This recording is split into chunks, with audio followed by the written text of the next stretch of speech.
Welcome. Today, we're going to dig into a really interesting theory from our source material. It claims there's a predictable pattern to how great powers fall, a pattern that it says has been repeating for the last 500 years.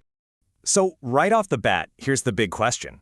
Is it possible that the rise and fall of these huge, powerful empires isn't just a series of random events? Could it actually follow a specific, repeatable script? Well, the theory we're looking at today makes a pretty bold claim. It says there's a clear 7-stage pattern that has taken down 3 major superpowers. But here's the real kicker. It also claims the United States has already gone through the first 5 of those stages. Okay, so to really wrap our heads around this, we've got to look at the historical examples the source uses. Let's see how this pattern supposedly played out in the past. First up, we've got the Spanish Empire. Back in the 16th century, this was it. The wealthiest, most powerful empire on the planet. The world's first true global superpower. But here's what the source really zeroes in on, just how shockingly fast it all fell apart. I mean, at its peak in 1590, Spain had its hands on half the world's gold and silver. But through massive military overspending and debasing its currency, and by that I mean literally mixing cheaper copper into its silver coins, it just spiraled into bankruptcy. By 1700, the empire was basically an empty shell. All right, let's jump to our next case study. The British Empire. You know, at the turn of the 20th century, people said the sun never set on it, and the British pound was, without a doubt, the world's money. So what happened here?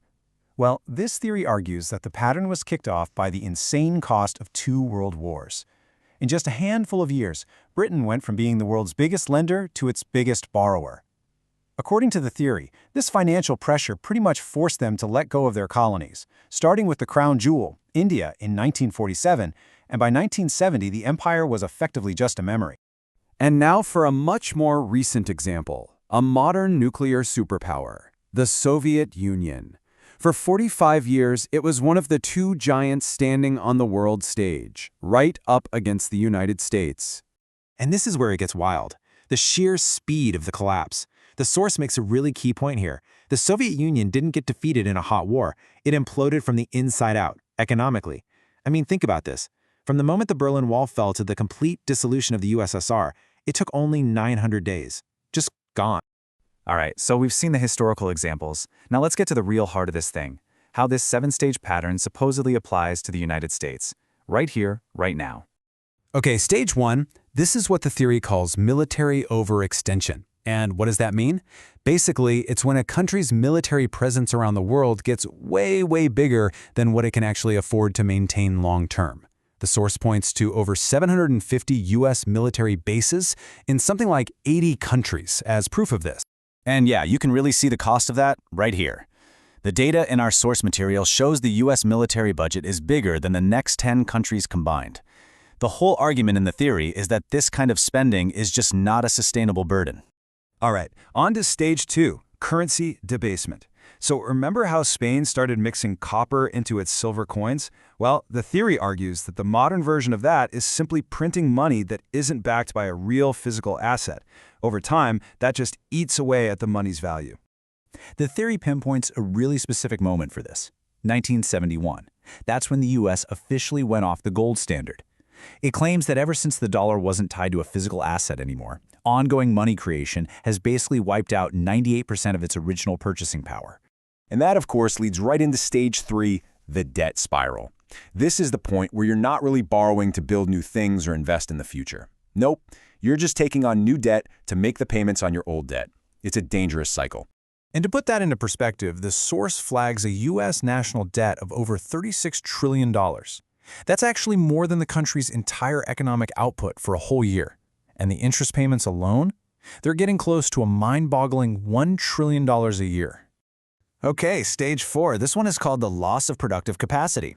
The source makes a direct comparison back to Spain, which got so rich off of silver from the New World that it kind of stopped making things itself. The argument here is that a similar shift has happened, a move from being the world's factory to being the world's consumer, relying way more on imports to get the things it needs. And this all leads us to stage 5, which is where the source claims the U.S. is right now.